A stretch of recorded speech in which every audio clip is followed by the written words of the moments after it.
Open your eyes.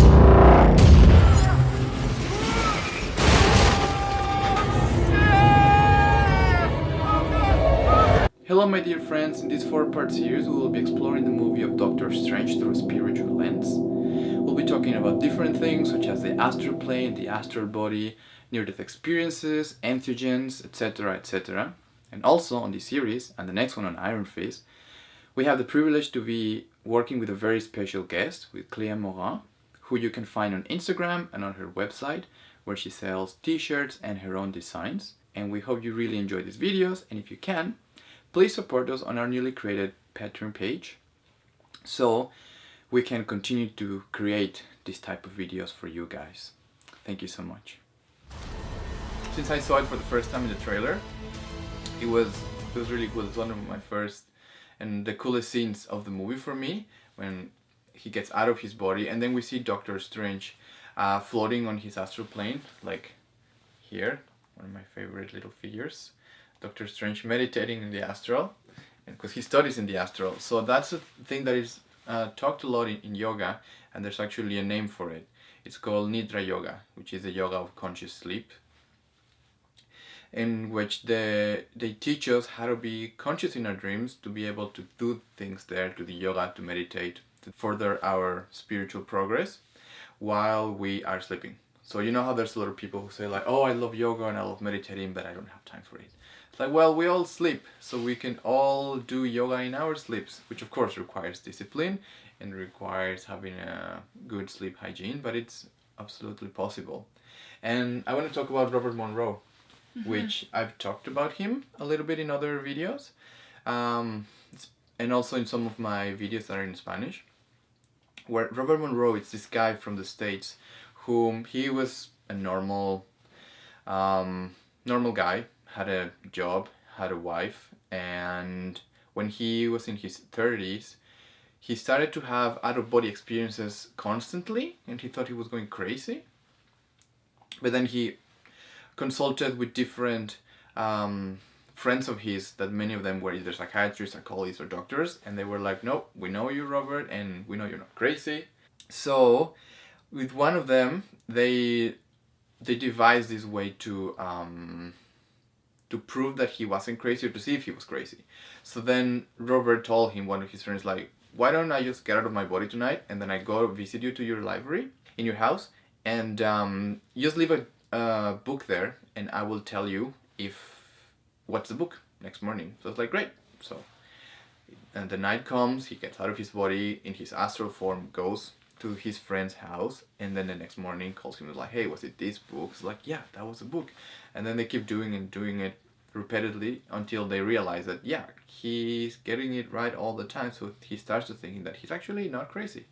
So then he's like, well, what can I do with this? And then also consulting with his friends, and one of them tells him like, well, the only place I've known that they talk about astral projections and just this kind of phenomena, it's the Buddhist or yogis in India. So he says, well, I recommend you go to India, be there for a few years and give your life to a guru, and then he'll teach you how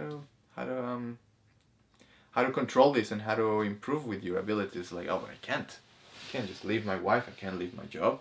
So he decides to stay and continues doing his exercises, and it gets to a point where he creates an institute which is called the Monroe Institute in Virginia, where you can go and they teach you how to have astral projections and be conscious in your dreams to this day, and it's a pretty cool place. So yeah, you should check that out.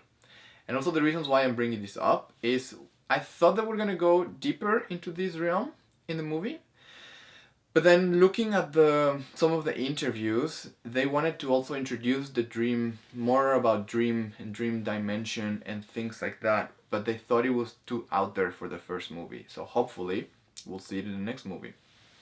Also, as a side note, there's a character which is called Cléa in the comics, which we just learned about, which is the same name as you. She's only met one other person, right? Yeah, one other person that has my name. And very strange. Yeah, very strange. Very indeed. strange. And she is like the main girlfriend of Doctor Strange, so we may see Cléa in the next movie. Yeah, there's rumors that she will be in the next movie. Yeah, so I thought it was very funny, like synchronicities that we wanted to do this video, and then Cléa is on the video, and Cléa is part of Doctor Strange lore. But anyway, going back to what actually, so yeah, one of the things that didn't really explore it more because they didn't want to make it too alienating for general audiences that didn't know anything about the astral, if they was just too crazy. So Robert Monroe talks about he divides existence, so to speak, into four realms. So Locale 1, it's this reality, which is physical, and yeah, it's just this universe, this cosmos with the C. So the observable universe that we study and the science studies, that's Locale 1. So when you get out of your body in this universe, then you cannot really contact people around you. People cannot really see you. There's only few people that can see you, that have specific or gifts or talents, but most people will not be able to see you. So one of the things in the movie that it's semi-accurate is that when Strange gets out of his body, he interacts with the character of Rachel McAdams, where sometimes Rachel can see him and other times she cannot. So maybe he was able to open her intuition to see him, but mostly people cannot see your astral form unless they have some sort of gift. So that's one of the things. The other one which I think is accurate is when you see Doctor Strange meditating and studying on his astral form, which is a part of Nidra Yoga, so that can actually happen. So that's Locale 1, getting out of your body on this dimension, which most people cannot see us. And the Locale 2 is the actual astral world. So in the astral world is the place where yogis and spiritual philosophy tells us that that's where we go when we're dreaming, that's where we go when we die, and also that's where we go in some mystical experiences, either related to meditation, to spiritual practices, or another way that people can have access to the astral is with drugs and hallucinogenic drugs, when people get out of their body, or they can go to the astral plane. Also, one of the things that has been most researched about is when people from the army, they train to allow themselves to go into stronger and stronger forces of gravity, so they can fly and they move around without passing out. Many of them get out of their bodies, so they will have a Locale 1 experience. They're flying and then they get out of their body and they see themselves and they cannot explain it. Actually, I'm going to link down a podcast from Radiolab, which they discuss this at length. All the experiences of these pilots that get out of their body and they don't know how to explain it, but it happens. So that would be the second level. So in the second level, again, is when we die, or in between dreams, or in dreams, which is the thing that is most accessible for most people, because we're all gonna die, right? And so this realm is, according to spiritual philosophy and yoga and Buddhism, it's where we go in between lives. So we go there, we stay there for a while, and then we reincarnate. So that will be the astral. But of course, I think it will have been too out there for the movie to talk about, like, by the way, this is where people die and then they reincarnate, because they haven't really talked about reincarnation in the Marvel movies. Maybe they will. And also, I'm getting the sense that they didn't put it because the director, even though he's quite mystical in his understanding, he considers himself Christian, and the teachings of reincarnation in Christianity are very obscure, or just most people don't know of them. So maybe it's not a belief that he has, so that's why he didn't put it in the movie. That's another option. So that's Locale 1 and Locale 2, which are most pertinent to the movie. In other videos we'll explore the other locales more at length. For the time being, just tell you that the Locale 3 is whenever Dr. Monroe, because he was getting out of his body all the time and having mystical out-of-body experiences also. He was getting out of his body all the time, and he was having conscious dreams all the time, and he created 3 books. It's Journeys Out of the Body, Far Journeys, and Ultimate Journeys, where he just describes all of his experiences. And both his parents were scientists, and he had a radio station, and he was also very interested into the study of sound, so he was very systematic in the way he writes.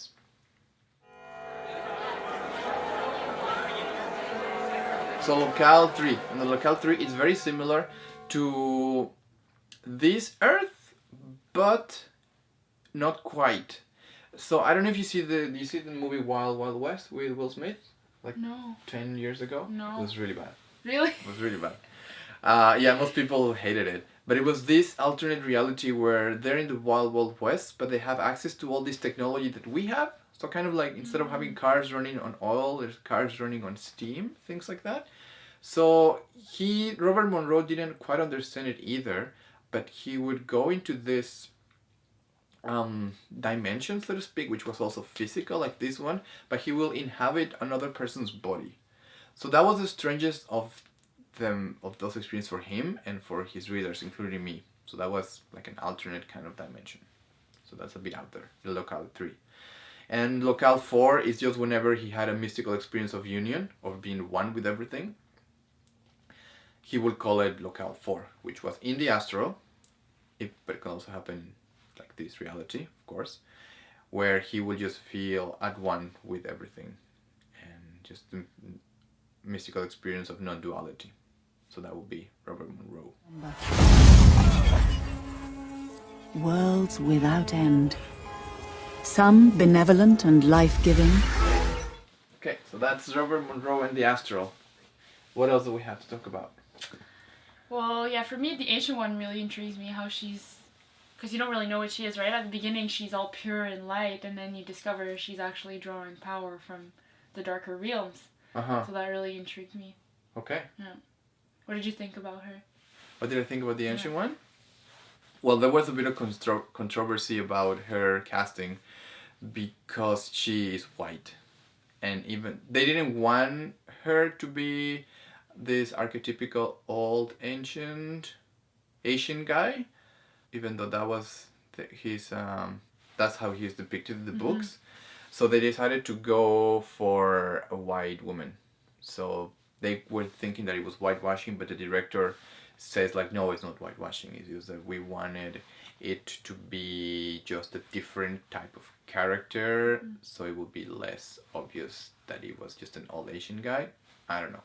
The truth is that there is very little Asian representation in Hollywood. And what did I think of her? I think she was very... I mean, regardless of who was cast, right? I really like some of the things she says. She said that because he's looking at the world through a keyhole, then he cannot see reality as it is because he's focused just in this little part of himself. And there is a very neat exercise from mindfulness. Would you like to do it right now? Sure. Yeah? Nice. And I think it's very related to this keyhole thing. So pretty much we bring our hands in front of us and we start to bring them closer and closer and closer to our eyes, bringing especially our fingers towards our eyes like this until we are able to see almost nothing. And the hands are symbolizing our mind and our personality and our problems. So then you can try to look around, move to see if you can see anything.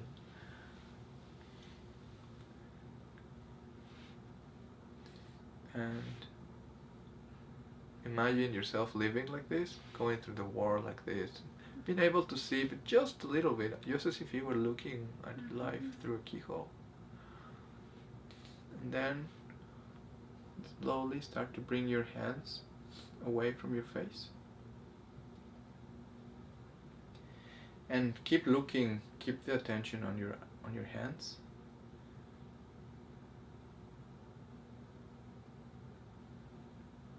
It kind of gives us the impression that we know we have hands, as in we know we have a story and a mind, but we're not it. And problems arises when we think we are our mind. We everything. We're a personality. Yeah, that's been very much the theme of my life lately. Yeah? Yeah.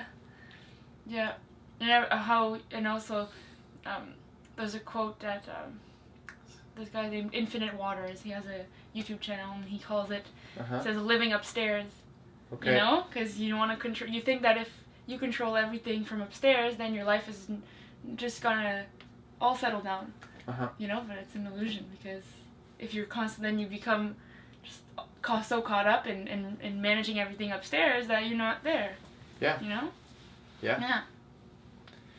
Indeed. So yeah, it kind of gives us perspective that we're not just our hands, we're not just our minds, and the problems that happen when we do. So I think that's one of the ways he was looking at life, right, Doctor Strange? So we can see his progression through the movie, where he starts being this very cocky surgeon who it's all about winning, and the fear, not just winning, but also the fear of losing, the fear of not being number one, because so much of his identity is being this doctor. So when he's confronted with a higher understanding, like when he first gets out of his body, he can't believe it, and he thinks there's something in the tea, where it's not something in the tea, it was just an actual experience.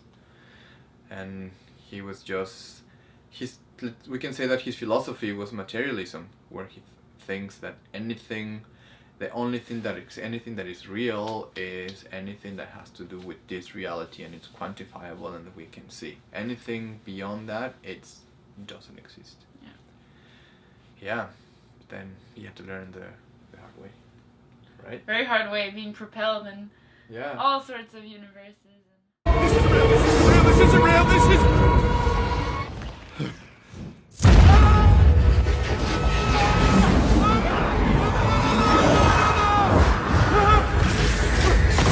Hello my dear friends, thank you so much for watching this video. We really hope you enjoyed it.